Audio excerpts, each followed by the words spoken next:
Good evening and thank you for joining us. The Ford government is working with Dalico and Matawa to bring 16 new affordable housing units to Thunder Bay.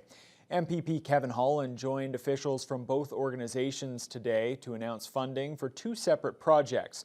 One of them includes funding from the DSAB for transitional housing for people struggling with addiction and homelessness. Riley McManus reports. That's why I'm very pleased to announce that we are investing nearly $1.7 million through the Social Services Relief Fund in these two projects to create 16 housing units in the Thunder Bay area. That provincial money from the Social Services Relief Fund will help two projects in the Thunder Bay area. Dalico Anishinaabe Family Care will get nearly $800,000 in total from the province and the DSAB to create 10 transitional housing units at the Old Heath Park School in Westford.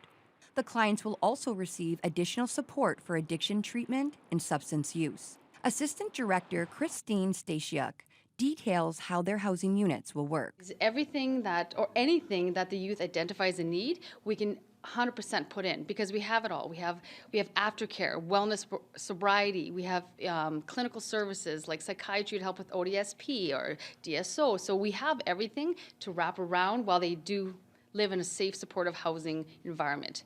Matawa's non-profit housing corporation, which also partners with Ontario Aboriginal Housing Services, will create 6 housing units at this empty lot on McLaughlin Street for couples or smaller families in Thunder Bay who identify as Indigenous, Métis, or Inuit. Matawa CEO David Paul Achni-Penescum says it's been almost 10 years since they acquired that property and finally have it zoned for this purpose. The 6th unit that we're building, we have been, actually looking at this for a long time now, and we're finally glad to see this happen.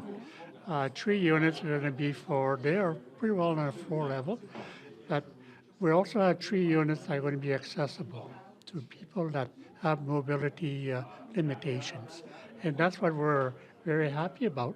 MPP Kevin Holland says in order for the government to deal with homelessness, mental health, and addictions problems in our community, having projects like these are extremely important. Projects like these and fundings like the one we announced today is a good step in creating that housing that's required for our more vulnerable in our community. So it's a really great news item for us. Over the last 4 years, we've invested over $11 million through Thunder Bay Social Services Administration Board. So there's a real commitment to tackle the issues that we have in Thunder Bay. The goal is to have the units completed by March 2023. Riley McManus, TBT News.